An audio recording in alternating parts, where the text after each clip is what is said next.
Chapter 123. Drastic Action. Red sits in a mild daze through the hastily assembled meeting with Sabrina, Looker, and Tsunemori. The conversation with Rowan ended just 20 minutes ago, and keeps replaying in his head, his mind continually tossing up all the things he said, all the questions he failed to ask. They just had such little time to prepare. Why didn't he ask basic stuff, like where Rowan had been living lately? He knows what his brain is doing. Rumination is a useful, natural process when something goes wrong, or might. A way to try and learn or prepare, to avoid making mistakes in the future.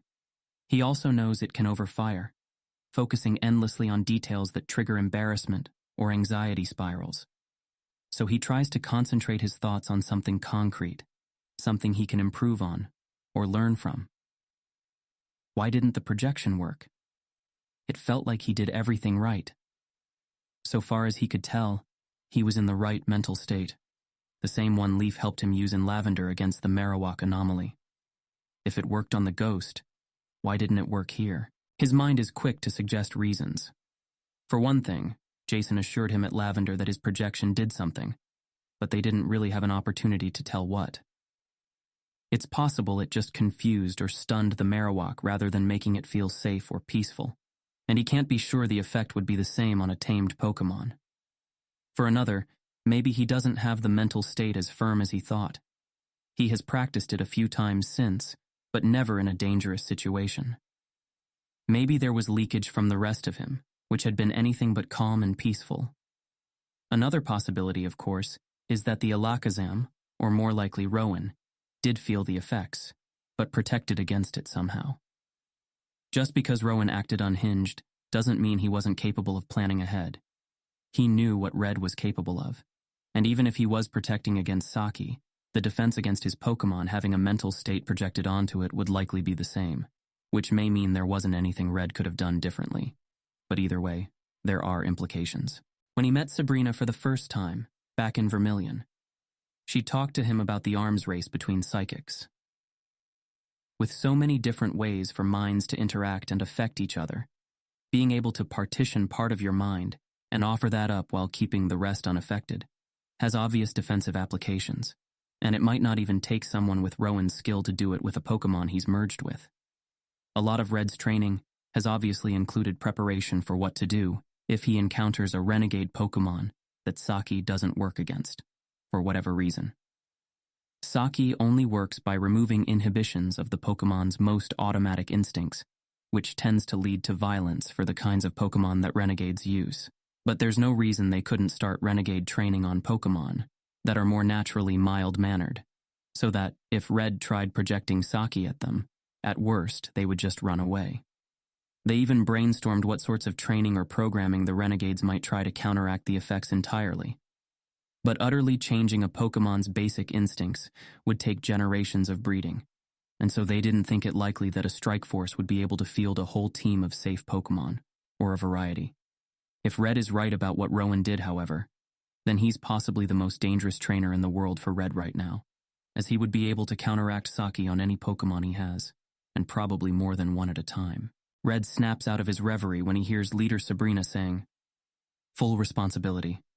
I should have paid closer attention to my students' well-being." "No, Sensei." Red looks around at the table. It's not her fault. Rowan went off to study the unknown. At least 100 psychics have talked about merging with them before without problems. No one had reason to believe this kind of thing might have happened, even with the partition weirdness. Red. Sabrina's gaze is steady, but it seems to take her a couple tries to decide on what to say. Finally, she just sighs. "I appreciate your defense, but I still should have paid more attention. There were signs that this might be dangerous for Rowan before he left, but Dr. Zhang and I signed off on him continuing because nothing bad had happened yet." "Do you actually think he would have stopped if you hadn't?" Red asks. "It's not like you were giving him direct tutoring." Sabrina sighs. "No, I don't believe he would have stopped, particularly since he said as much, after he assured us he was self-experimenting with both eyes open. But I could have at least tried to persuade him not to, and either way, I should have paid more attention to the effects it was having on him." "That's enough," Looker is slightly slouched in his chair, face calm, but there's an edge in his voice and an intensity in his gaze as he drums his fingers on the table. I'm not interested in responsibility right now. I want next steps. You both know him and have the best chance of guessing what he'll do. Give us something. Red and Sabrina glance at each other, knowing even without merging minds what, specifically, Looker is worried about. We have no reason yet to believe he can imitate the Saki, Sabrina says. But it's possible that he spent time training renegade Pokemon. It would be extremely difficult in the time frame you mentioned, Tsunemori says. She sits with her hands clasped on the desk in front of her, leaning on her forearms. Training required to overcome Pokeball programming can vary by species, but even if he spent the full 2 months after we interviewed him working on this, it's unlikely that he'd have more than a few renegade Pokemon. In the time since he went off the map, unlikely. But he said what he's going to do is already done, Red says, voice tense.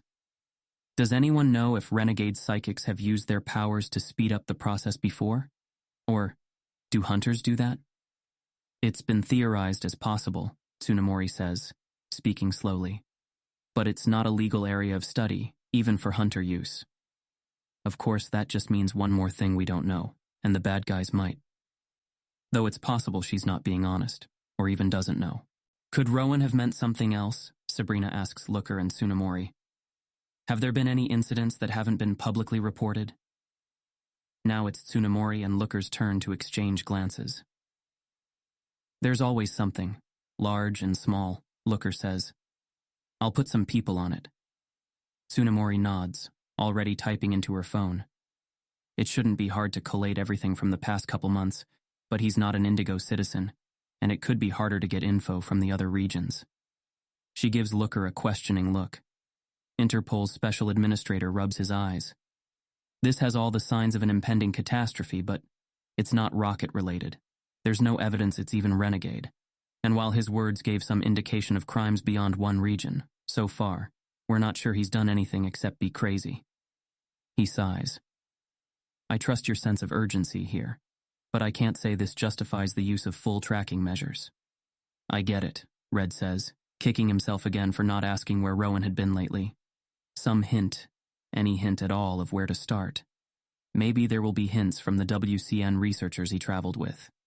They're still another potential lead. Looker is watching Red, but then he turns to Sabrina. I couldn't follow half of what Rowan was saying, but it seemed pretty clear that there's some history between you two, or at least between you and what he calls the lonely mind? The dreamer? Ah, yes. Sabrina's posture shifts, becoming straight again in what Red has come to identify as her way of bracing herself for something unpleasant, either that she would say, or how others might respond. I believe I know who they meant by the dreamer. Sabrina shares the same thing with them, as she did her students, about how she suspects someone she used to teach has been the one projecting the dreams all around the island. Looker and Tsunemori exchange another look, but don't interrupt, and Red finds himself wondering if she also knew anything about the outside mind that she hasn't been sharing. He wants to trust her. He does trust her for some things. He believes she doesn't mean him harm, at least. But if she has mixed priorities, well, even if she's been circumspect in ways that have helped him, it would be stupid to think she's not capable of deceiving him too. You see why I have some trust issues now, I hope? Looker asks Tsunemori, voice wry. He turns back to Sabrina before the Director General can respond. You're just an endless vault of surprises, aren't you? Let me guess, you also reported these to the proper channels. Are we going to find a document lost in a network somewhere with a full report about the dreamer, dated months ago? No, Sabrina says, unruffled. I didn't report it because if I'm wrong, I would be violating their privacy and putting their life at risk. And even if I'm right, it's not worth the risk until I know they've done something wrong. They violated non-consensual projection laws 1,000,000 times over, at least, Tsunemori says, voice firm without being antagonistic somehow. I didn't say illegal. I said wrong, Sabrina says, voice and gaze level. Believe it or not, the person I have in mind has many good reasons not to risk the attention those dreams drew onto them. That they did it anyway tells me the risk is real and great, and maybe justifies breaking the law, even if I would have preferred they'd done something else. If you think, something like what? Tsunemori says, cutting Looker off. Find someone else to speak through, someone respected. Someone like yourself? Looker jumps back in. I was thinking of Elite Agatha, actually. Leader, I don't mean to make threats, but if something happens and it becomes apparent that your old student is responsible, or could have stopped it, and you did nothing, I said I'm willing to take responsibility for this. Sabrina's lips are pressed into a thin line, her knuckles white on the seat of her chair. Red has never seen her like this, and watches her in surprise and sympathy. You can't threaten me with something I've already accepted, whether you mean to or not. Sabrina, Tsunemori says, voice softer. I don't doubt your willingness to take responsibility, but if a student of yours may have set off a series of events that leads to an incident, and there's a significant chance that they can help stop it, wouldn't they want to at least know that's the case? The table is quiet, and Sabrina's eyes drop. Yes, I think they would want to know, Sabrina says, voice quiet. But it's not just about how willing I am. I tried to reach out recently, through a mutual acquaintance. It didn't go well. I'm sorry, but there's nothing else I can do. Red watches her, feels the regret, the defeat, in her voice, and leans forward, speaking before he really intends to. What's stopping you? Sabrina blinks at him. Nothing. Or, I suppose reality is, I just don't have another way to try again. Red shakes his head. I'm not saying you're wrong, Sensei, but I'm skeptical. Not because I think you're hiding something, just because I think there might be things you're not thinking of, or maybe have costs that you don't want to pay. Maybe for good reasons, but this is important, and I think it's worth at least checking. Sabrina seems to absorb this for a moment, then nods. All right. How would I do that? Red feels the other two watching him, and sets aside his self-consciousness. Well, when I'm stuck on something I want to do, I start by figuring out if the thing is physically impossible. And that's, kind of rare. If your student is on the moon, then it would be really hard to contact them, and there's probably a whole bunch of problems that would need to be solved to do it. But it wouldn't be impossible. Similarly, if they're living in the forest without any technology, yeah, that makes it hard. But not so hard that there's literally nothing you could do to reach them. And if they have a mutual acquaintance that could be reached, what did you mean by didn't go well? Because that's different from it didn't work. Sabrina takes a deep breath, then lets it out. A day ago, he would be more worried about overstepping boundaries, even if he's not her student anymore. Despite how much he's seen her struggle with all her different responsibilities, she still put off an air of quiet confidence, of self-reliance. Now he realizes she's as lost in all this as the rest of them, grasping for some way forward on questions she can't ask for help with. Or thinks she can't, at least. It didn't work in the sense that I didn't get the chance to speak directly with my old student. It didn't go well in the sense that I burned that bridge, too. I wouldn't even be able to contact the acquaintance again either now, and there are no others. Are they living alone in a cave somewhere? Looker asks, frowning slightly. Is that the sort of person they are? Sabrina purses her lips, then shakes her head. I honestly don't know. But it isn't, as unlikely as you make it sound. Not unlikely, fine. But maybe they're not. Maybe they have an apartment in Celadon. That's much less likely. But not impossible, Red adds. And even if they're on some farmhouse by the border instead, the acquaintance might be. Or someone else who knows them, who you don't. What are you suggesting, Red? Looker asks, though he sounds curious rather than skeptical. Nothing specific, just trying to make sure all of solution space is explored. He looks back at Sabrina. The second thing I do, after thinking about whether the thing I want to do is literally impossible or not, is to pay attention to what trade-offs I don't want to make. He thinks when he first went to Saffron to be Sabrina's student, and how impossible it felt to make friends, given how embarrassing it would have felt, and did feel, to just go up to people and ask them if they wanted to be his friend or not. If not that, then I'm thinking of moral rules or laws that feel wrong to break, which, makes sense as reasons not to do it. he says with a glance at Looker and Tsunemori. But both of those are different from can't. Forget everything that makes it impossible. What would you wish you could do right now to contact them, if you ignored all the costs for a moment? Sabrina meets his gaze a moment, brow furrowed. I would try to speak to them directly, in my mind, no matter the distance. Okay. As far as we know, that's not possible, so what else might you do?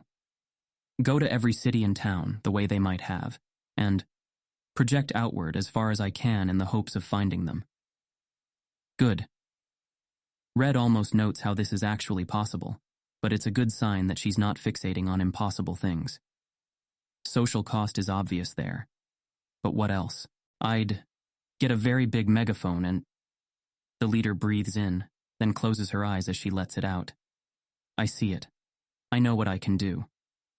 For a moment, Red thinks she really does mean to get a big megaphone, then realizes, an emergency broadcast, Tsunemori says, one that will be sure to spread to every communication device in Indigo. And the rest of the island, Looker says, keep it vague around sensitive details, but make it unmistakable for those that know your student. It still has to be about something real, Tsunemori says. We need some idea of what Rowan is planning. A fully general warning would be worse than confusing. Is there anything that would even make sense to announce right now? Red is still surprised that his prompts helped that quickly, but the question reminds him of something else. Definitely. That thing Rowan talked about, the mind that touches outside. I think I've experienced it before. Right, Looker says, giving Red a level stare. I was going to bring that up later. You implied to Rowan you went through something similar, and Elite Agatha helped you. Was that true, or were you blowing smoke? I was being honest, if that's what you mean, Red says, but whether it really is similar and that I don't know. What he was saying, I recognize some of it. Or at least, my mind used the same sort of language to understand what I went through at Lavender. Tsunemori's lips quirk. This is the point at which I admit that, despite reading the Rangers' reports, I had a hard time following what took place in Lavender Tower. You're not alone, Looker says with a sigh. Notebook tried explaining it to me, but... To be fair, it's outside both of our field, Tsunemori says with a smile. Which is why we consult with experts. She looks at Sabrina. I got the debrief from Jason, who is an apprentice of Elite Agatha as well, Sabrina says. They work in a slightly different paradigm, among psychics. But from what I understood, the Elite helped ensure Red's mind didn't have any lingering effect from touching the ghosts. Surreality affects us more deeply than non-psychics. But unknown aren't ghosts, Looker says. So what's the similarity? Or do we think the unknown are a coincidence, and he just ran into another Marowak ghost, or something similar? If the unknown are what create new Pokemon species, that could fit, Red says, voice low. You were seeking the origin of species, weren't you? Were you disappointed? Or was it all you wanted it to be? Red? Sorry, just thinking. Something to dig into later. It might be the simplest explanation that fits all the facts. But from what we directly know for now, he was hunting wild unknown to merge with them. If we take for granted that he managed to find some, then we need to warn others, Sabrina says with a nod. Particularly any other psychics who have used their powers to create tulpas, or anything similar, in case that makes them particularly vulnerable. To be extra safe, anyone who maintains too many partitions should also probably avoid them, Red says. I mean, most professional psychics have some amnesiaed memories, but if they regularly switch back and forth, yes, you're right, then it's decided. Sabrina takes another deep breath. I don't know if it will help anything, but it's better than doing nothing. And if there's a chance what happened to Rowan might happen to someone else, we need to warn people. Keep us updated on anything you learn from the researchers that were with him. We also need to send a message out on the WCN network, and we need you to meet with our communications team to make sure you don't reveal anything we don't want Rocket or other bad actors to know. Sabrina nods. I'll get on it right away. And as for you, I have people I can reach out to, Red says. And I need to run some tests with other psychics about how my powers work and how they might not work. Looker leans forward, gaze intense. You tried something, and it failed? Red nods, But I'm not sure why. It could have been because I didn't do it right, or it could have been because Rowan stopped it. Sabrina murmurs, eyes wide. If his partition ability was projected through his merger, Looker points at her. Broadcast draft first. His finger shifts to red. Varys, I want a full report by the end of the night. Experiment after it's written. Yes, sir. Not right after, Tsunemori says. We need to schedule some interrogation and hostage negotiation training for you. They're skills we've neglected for what seemed like good reasons, given everything else we've had to prioritize. But it's come to bite us, I think. Red knows she doesn't mean it as rebuke, but it still stings, and he sighs, nodding. The day has barely started, and he already knows it's going to be a long one. The artificial morning wakes Leaf little by little, sun lamps sequentially changing the color of her room from pitch black to sunrise red to orange gold, and finally to bright blue. She buries her face in her pillow, feeling like she could use another hour of sleep, but the light does its job, and her sleepiness melts away little by little over the next few minutes until she sighs and swings her legs out of bed. Her next deliberate act is to check her security monitor, which tells her at a glance that all the windows and doors have remained undisturbed, and only one proximity sensor went off in the night. She taps it and sees a brief video of a pie dove landing on the windowsill, then flying away a few sped-up minutes later. She taps the monitor off, then limps over to the shower, hot water helping ease her sore muscles. The past few days have been a strenuous marathon of riding around Cinnabar Island, helping the Rangers track the semi-isolated Ditto nest that they finally managed to tag for close study. The experiment has had mixed results so far. Ditto continue to prove the most invasive species ever to be documented, integrating into almost any ecological niche by simple exposure to that niche's current members, then supplanting them by outbreeding the competition. It's a little scary to watch happen day by day, even with a dozen trainers and rangers' efforts to keep the nest from taking over the whole area. To watch maps of an area turn more and more pink as the rangers and gym members indicate where they found new nests, and realize that the same thing could happen to the entire island chain if the Ditto were to spread that far. They don't intervene often, since the point is to study what a Ditto nest in equilibrium looks like, but they're learning a lot from watching which species are able to adapt quickly to the invasion and which aren't. By only removing invaded nests that can't combat the Ditto anyway, there's still a selection pressure in favor of nesting practices that repel the Ditto or keep them from taking over entirely, which is leading to a whole lot of new knowledge about nesting habits in general. It's far from a perfect study, but the small islet right off of Cinnabar's coast is diverse enough to show a variety of different interactions, and a nest as close to stable as this one was too rare to pass up the opportunity. It feels a little amazing sometimes that she's part of such novel research just because of her interest in wild Pokemon welfare. It's the kind of thing Red would probably love to be part of, if he wasn't busy with everything else. As if summoned by the melancholy thought, when Leaf finishes dressing and packing her bag for the day, she sees a new message on her phone. News from the dig team. Meet up after breakfast? Excitement spikes through her, and she sends an affirmative before teleporting to her mom's house, mind abuzz with what might have been discovered. It's only been a few days since the excavation started, but she has no idea how slow or fast the process might be, and they didn't even give estimates considering all the constraints they were under. Maybe they found the lab already. They might even have been inside it. The cool night air is bracing, and she reminds herself not to get too carried away as she withdraws her Abra, then uses her key to enter the house. "I'm home," she calls out as she logs into the PC by the door to swap her Abra's ball for another. "Good morning," her mother calls back from the kitchen. Brinner is almost ready. Leaf smiles and unclips her poke belt and hangs it with her bag on the hook by the door. "Is Grandpa in?" "No, he's on a late flight over to Kalos. He's been swearing he'd make the trip for years, and after more of those strange type interactions are being documented, he finally did it." "Exciting." "Yeah, though I don't think that was his primary motivation." She can hear her mother's smile. More dissatisfaction with the inconsistency of the Pokedex entries being registered. I messaged Sycamore to give him time to prepare. "You could be a diplomat if you ever hang the lab coat up." Leaf enters the kitchen to see her mother still wearing her lab coat, though she has let her long auburn hair down and stripped off her jewelry. "Morning," she says as she hugs her mother from behind. Professor Juniper lays her arms over her daughter's, then turns and kisses her head. Sleep well?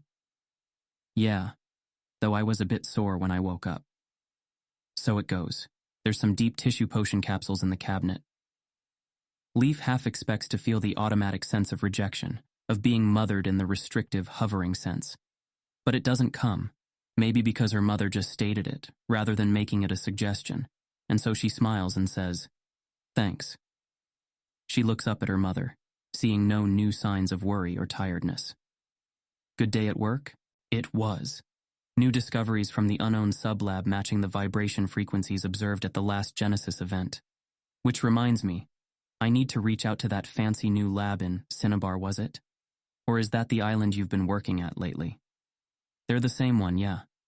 Convenient. I swear I'm getting more forgetful every year. It just happens more when you're excited about something new, Leaf assures her. And only for unimportant things. I somehow doubt the island residents would agree. Her mother turns off the stove, then brings the pot over to the table and starts to serve from it. What do they say over there? Itadakimasu.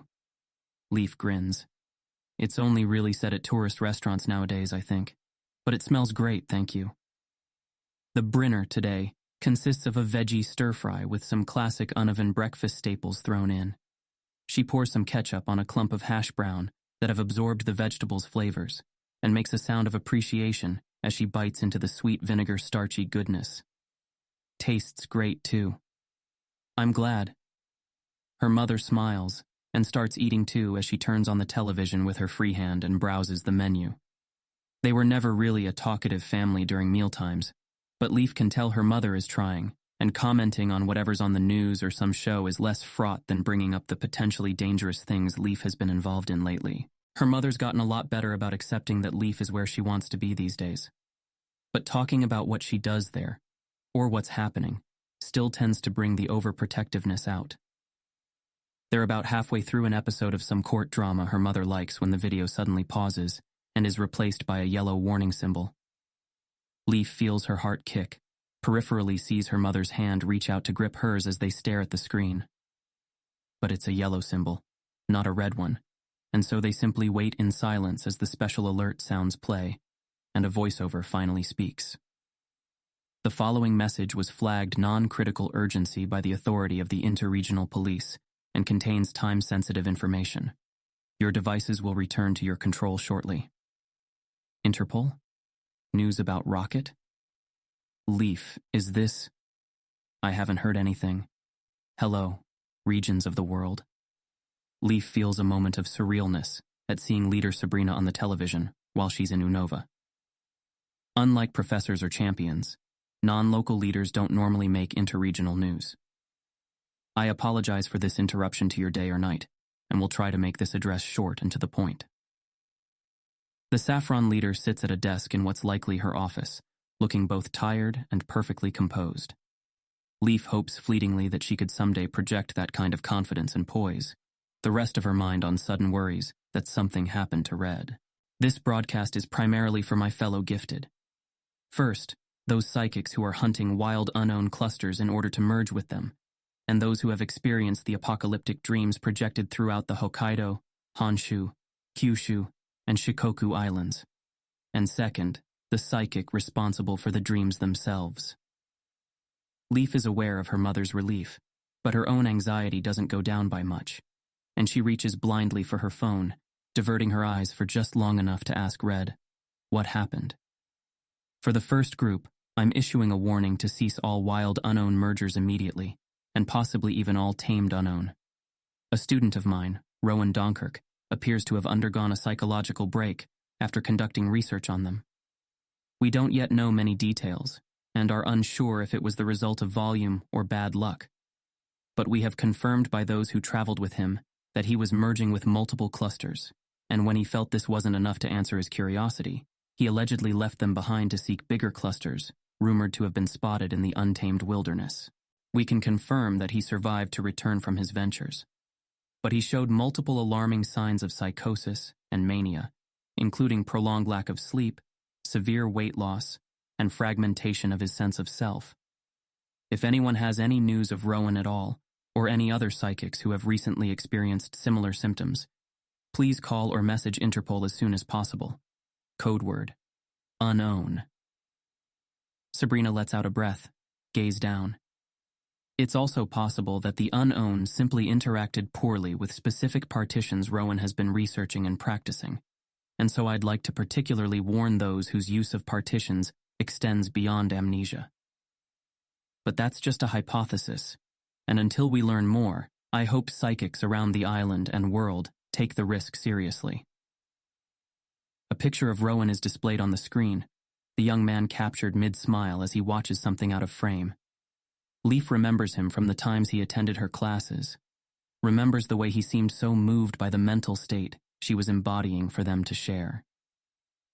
Rowan was a dedicated student, a beloved teacher, and a brave researcher who was willing to put himself through many experiments to explore the forefront of knowledge. I hope no one else undergoes the same fate, and I hope we can still find and help him. If you have any information you would think would help in that, please message me directly. Topic name: Rowan. His picture fades, and Sabrina is once again staring straight into the camera. As for the gifted who experienced the wandering dream, it seems like part of Rowan's condition is due to the merger that occurred for the dream. Again, we don't have much data on this. It's possible that it was the combination of both the dream and the unknown mergers that caused Rowan's mental break, and psychics outside of the islands have nothing to fear. But the effects they had on Rowan seem to be driving him toward extreme actions, and while we don't know exactly what he plans to do, or has already done, the situation seems critical enough that caution is warranted. If you've experienced any persistent personality changes that began after exposure to the dreams, even if it began weeks or months after, please message me. Topic name: Dreams. If my assistant believes it's warranted, we would be happy to pay for travel and accommodations to try and determine if our guess is correct and see what might be done to help you. If you do not wish to be helped for whatever reason, and don't trust us not to force you into anything, all I ask is that you try to send anonymized mail to let us know what you've experienced. Finally, I have a message for the dreamer themselves, on the small chance that you're listening to this, or maybe if there's someone out there who can convey this message to you. Sabrina pauses. There's a lot I would say, if I were not taking the time of others to say it, but the most important, right now, is that I believe you have good intentions and would not want anyone to suffer from your actions. The dreams have led to a lot of confusion about your goals and what the right path forward might be in avoiding the threat. But I believe we're better with the warnings than without it, and I thank you for them. Even if I wish there was a way for us to better understand what led you to take such drastic action. In any case, my concern right now is for Rowan and what he might do as a result of his exposure to the dreams and unknown. If there's anything you can tell us, or any help you can offer, I would be most sincerely grateful. And I have the assurance of Interpol that nothing you do within the window of responding to this potential crisis will be used against you, or in any way that might make you regret it. Her gaze drops to her clasped hands. It only lasts a moment before she's looking into the camera again. If my word means anything, I can vouch for Elite Agatha, who has been among your most staunch supporters in taking the dream seriously. She and I have only a professional relationship, and she may be better placed to help you if you need it, or have further information you would like to share. Sabrina bows her head. Thank you all for your time. Be safe. The leader disappears as the screen abruptly transitions back to the emergency broadcast symbol. A few moments later, the crime show is back on, but her mother is already holding the remote to pause it. Afterward, she turns to Leaf, eyes wide. Do you have any idea what that was about? Leaf checks her phone to see another message by Red, which simply says, "Tell you in person." Want to meet now? No, but I'm about to find out, she says as she sends back an OMW, then looks at her plate. She almost decides to leave the rest uneaten, then forces herself to finish despite her lost appetite. It seems like it'll be a busy day. You knew him, though? The young man, Rowan? In passing, she says between bites. Never had a private conversation. She drinks the rest of her juice, then stands and brings her plate to the sink. I'm gonna go, see what happened. I might be able to share it with you tomorrow. When she turns around, her mother looks like she's holding back from saying several things at once. Leaf goes to give her a tight hug. It's fine, Mom. Nothing to do with me, not really. But your friend Red? He did research with the unknown as well, didn't he? Only briefly, and he didn't have the wandering dream. Leaf is still processing everything Sabrina said, the implications around how she spoke to the dreamer. What about your people? Does the sublab have any psychics in it? 2. We'll have to have a meeting, see what response makes sense. Her mother hugs her back, then stands to get her own phone. I should call around before everyone goes to bed. Good luck. You too, hon. She gives a wan smile. Be safe, right? I will. She collects her things, then steps outside to summon Simon. She closes her eyes, touches his head, and says, teleport. The temperature change is immediate, as is the sudden brightness through her lids. She waits for her eyes to adjust, then opens them to look out over Cinnabar Island in the morning light. Her teleport point is within the perimeter of one of the ranger outposts clustered around the middle of the island.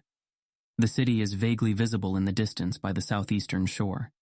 And if she wants to reach the mansion, she just has to turn almost entirely around and fly to the opposite side of the volcano. It was a convenient teleport point for when she had multiple different places she might go any day. And while she could have changed it to one of the outposts closer to the monitored Ditto nest, she didn't want to lose the optionality having Simon registered here gives. She takes a moment to feed him some berries, then summons Crimson, and mounts up to head to the mansion, thoughts on the broadcast. Specifically, on the idea that Rowan is out there somewhere, in a bad mental state. And if Leaf read between the lines correctly, in a position to do something dangerous to others, further supported by Interpol's involvement. Otherwise, with just one known casualty to whatever effects the dream or unknown merger had, it hardly seems like an interregional emergency. Which makes her wonder what else they might not have said, and wonder how complete a story Red is actually going to give them, whether intentionally or not. There was a time, not long ago, when such conspiratorial thinking wouldn't have come this naturally to her. She knows the primary cause of such thinking. Assumptions that anything that goes well for people in power must have been planned, or that people in power must primarily do things aimed at retaining their power, rather than having a complex mix of motivations in which power is just an instrumental one. She knows that sort of thinking can lead to absurd beliefs.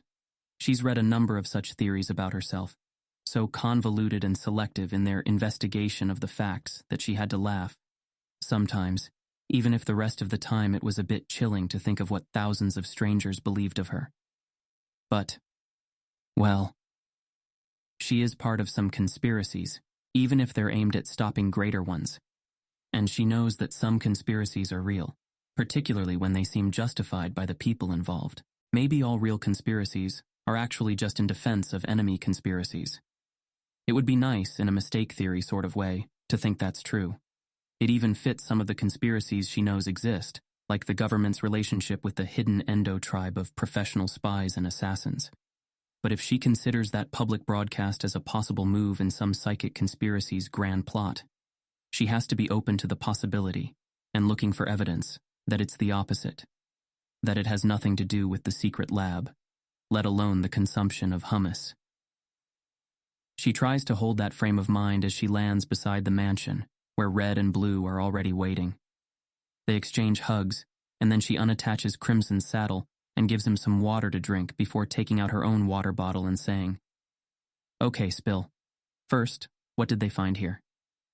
"We're waiting on the Rangers for that," Blue says. "So spill about the psychic drama first." Red looks a little tired, but also better than the last time she saw him. More comfortable in his hunter outfit, maybe, or just more focused. "Right. So here's what happened." He relates the message he got, then a summary of his meeting with the other psychic students, followed by his meeting with Rowan. Whatever Leaf was expecting, it wasn't that, and cold creeps up her body as the true horror behind Sabrina's warning is revealed, including what it might have meant for Red, if he'd gotten less lucky.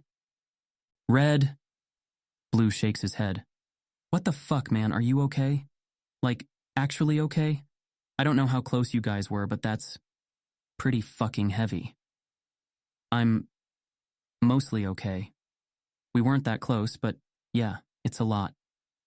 Still, I had a whole day to process it while Sabrina drafted her announcement and ran it by Interpol, and he takes a breath. I'm worried about Rowan and what he might do next. But right now, I'm trying to focus on making sure there aren't others out there who went under the radar. I reached out to WCN and my psychic network, and I'm going to make a public post about it too. Leaf nods.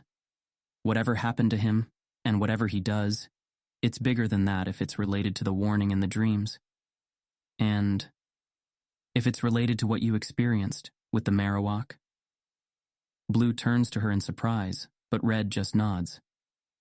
I reached out to Agatha too, to see if I can talk to her more about what happened to me, what I experienced back at Lavender.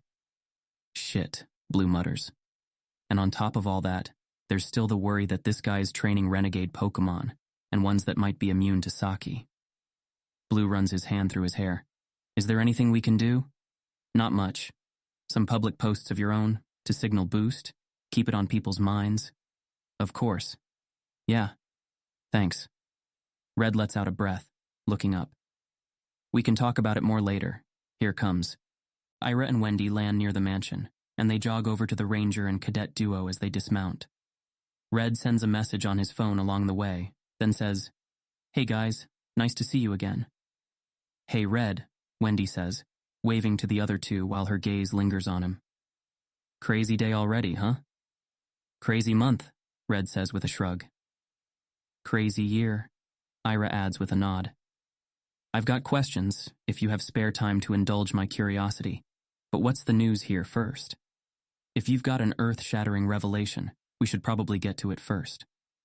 I don't actually know myself. I just sent word out to you guys when the site lead told me to come." Red points to the edge of the cliff. "He should be waiting that way, I think, or coming soon." Stairs have been cut into the side of the mountain, leading down to a staging area that's been dug out beneath the edge of the cliff, complete with guardrails and a cordoned-off teleport pad. Someone appears on it as they approach, their belt intermixing ultra balls with industrial-strength container balls, and gives Red a half-cocked salute. "Veras." "Hi, Rob. Rob, this is Blue, Leaf, Ira, and Wendy." "Pleasure. Mind if I cut to the chase?" "Please," Ira says, and Rob nods. "We found the structure you suspected. More than that, we confirmed what we first suspected upon arriving. That crater, it wasn't caused by the earthquake." "A Pokemon?" Blue asks, brow drawn and voice intense. "Not even." Rob gestures toward the tunnel.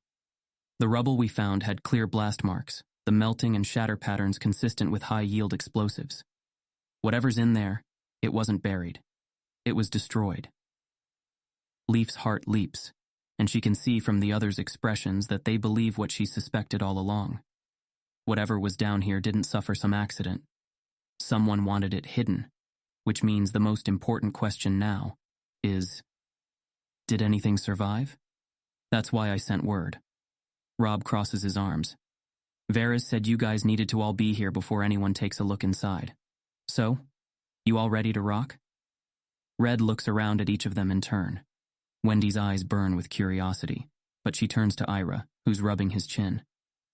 "Any chance more explosives might still be in there? Not set off?" "Sure," Rob shrugs. "Also a chance there are Pokemon nesting in some pockets in the rubble we've detected. There's a bit of seismic activity still occurring, at least." Ira sighs. "We have enough that I need to report this to the higher-ups, but I'm guessing Interpol, or rather, you lot, are going to want to go in before any other group shows up?" Red looks to Blue, who gives a "do you even need to ask" look, and Leaf, who nods, heart hammering as she thinks of how close they are to finally uncovering the truth. Be safe, her mom had said. And she would try, but she has to know. They've come too far to risk losing it now, if the wrong person hears and swoops in to stop them or clean up any lingering clues. Red turns back to Rob and nods, hands on his poke belt. "Let's go."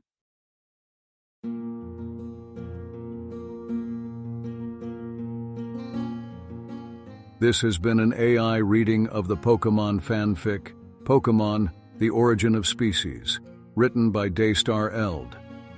If you enjoy this work, please visit patreon.com/daystareld, where you can support the author.